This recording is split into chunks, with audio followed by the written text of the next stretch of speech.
नमस्कार, साहित्य तक के बुक कैफे की एक दिन एक किताब में मैं जयप्रकाश पांडे आपका स्वागत करता हूं। और आज मैं जयदेव तनेजा की पुस्तक मोहन राकेश अधूरे रिश्तों की पूरी दास्तान इस किताब के साथ उपस्थित हूं। यह मोहन राकेश के ऊपर लिखी गई एक अपने तरह की अनोखी पुस्तक है। अनोखी इसलिए क्योंकि जयदेव तनेजा ने लंबे समय से मोहन राकेश के साहित्य, उनके जीवन से जुड़े लोगों, साहित्यकारों पर ढेर सारा काम किया है। उनकी जो इससे पहले, इस पुस्तक से पहले जो प्रकाशित कृतियां हैं वह लहरों के राजहंस, विविध आयाम, मोहन राकेश, रंग, शिल्प और प्रदर्शन, मोहन राकेश अधूरे रिश्तों की पूरी दास्तान, जिस पुस्तक की मैं बात कर रहा हूँ।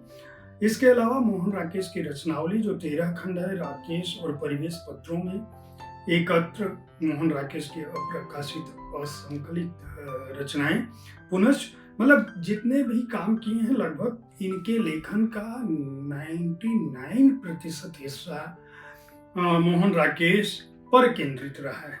दशकों तक मोहन राकेश पर काम करते हुए उन्होंने इस पुस्तक को लिखा है और इस पुस्तक के बारे में उनका दावा है कि जितने भी स्रोत हो सकते थे मोहन राकेश के जीवन से जुड़े हुए, उस पर उन्होंने साक्षात्कार, आत्मकथा, जीवनी, संस्मरण, इतिहास, आत्मालोचन, कथा, नाटक, जितने भी तत्व समाहित हो सकते हैं सबकी मदद ली इस पुस्तक को लिखने के लिए।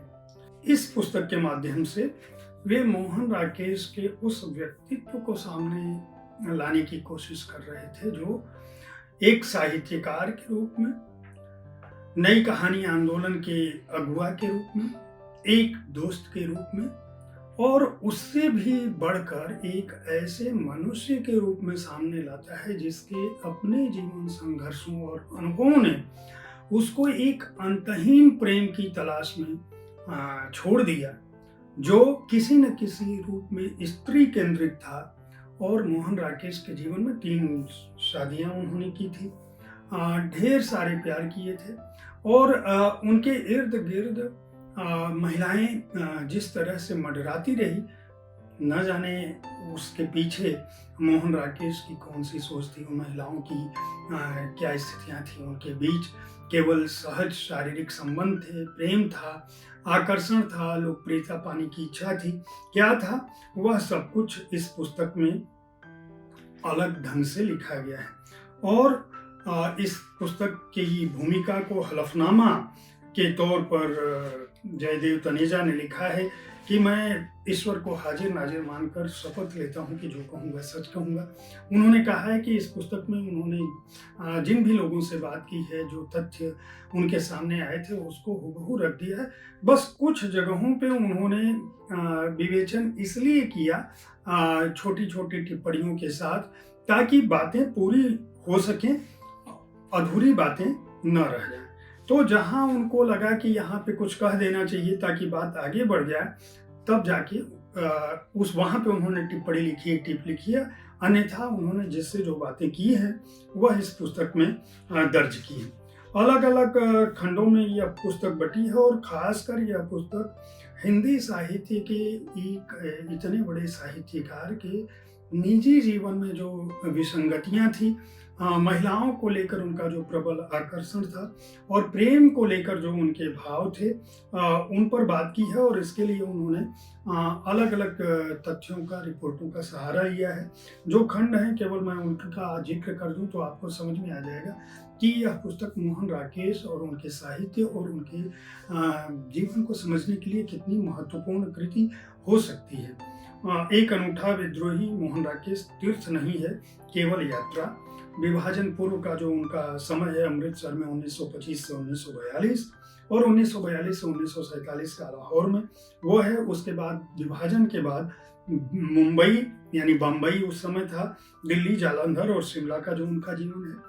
अहम के टकरावों की त्रासदी, जो पहला विवाह था वो 10 दिसंबर 1950 से 9/8 1957 तक चला। राकेश बनाम सुशीला विवाह से संबंध विच्छेद तक उसकी पूरी कहानी है।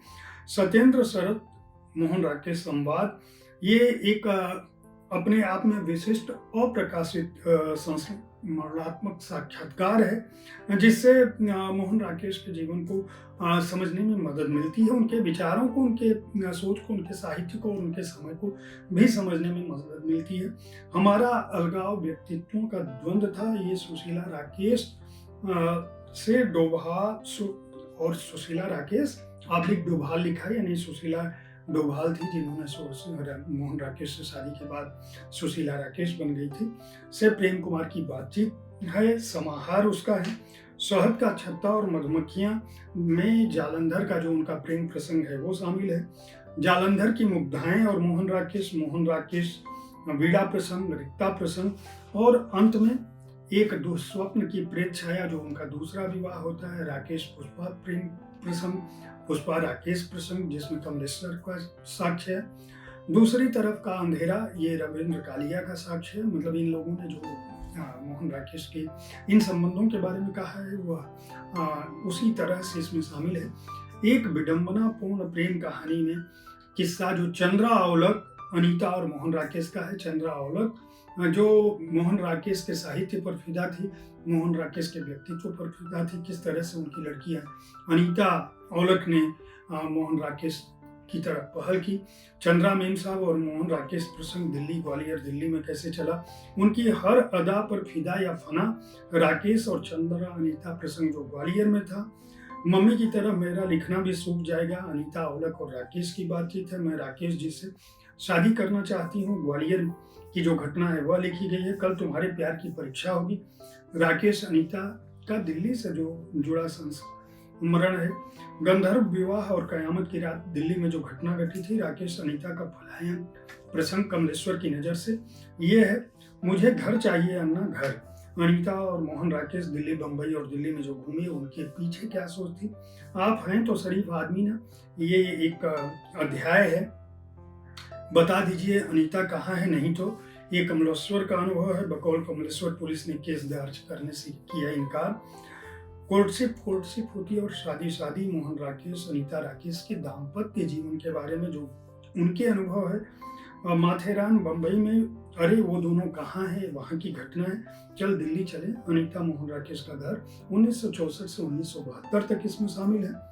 मुझे कुछ कहना है, ये आत्मस्वीकार है। दिल्ली में 1972 से 2018 के बीच की घटना है। कभी किसी को मुकम्मल जहाँ नहीं मिलता। अम्मा से जो उनका लगाव है, यानी मोहन राकेश को अपनी माँ से जो मोहब्बत थी। अम्मा का चेहरा माँ का नहीं, ममता का चेहरा है। अम्मा और मोहन राकेश, अनीता राकेश और अम्मा, ये खंड है। मोहन राकेश और बच्चे। मोहन राकेश के जो बच्चे हैं, नवनीत, नीते यानी पहली पत्नी से। मोहन राकेश पूर्वा और शालीन शैली से। राकेश पूर्वा संवाद, मेरे पापा और मैं, शालीन राकेश, ये खंड है। इसके अंदर परिशिष्ट भी है और बहुत सारे ऐसे चित्र भी हैं जो मोहन राकेश के जीवन के अनूठे चित्र हैं, उनके परिवार के, उनके दोस्तों के साथ, जो इस पुस्तक को विशिष्ट बनाते हैं। हालांकि राजकमल पेपरवर्क्स, राजकमल समूह के राधा कृष्ण प्रकाशन ने इसको जीवनी खंड में लिखा है, लेकिन लेखक का कहना है कि इसमें सभी विधाओं के तत्व शामिल हैं और उन्होंने इसीलिए इस पुस्तक के आभार में मोहन राकेश के सभी दोस्तों का आभार व्यक्त किया है, जिसमें अमृता प्रीतम, विश्व मोहन बडोला, सत्य कन्हैयालाल नंदन, शरद जोशी, नेमीचंद जैन, कमलेश्वर, सभी लोग शामिल हैं। इस पुस्तक में कुल 400 पृष्ठ हैं। 499 रुपये इसका मूल्य है।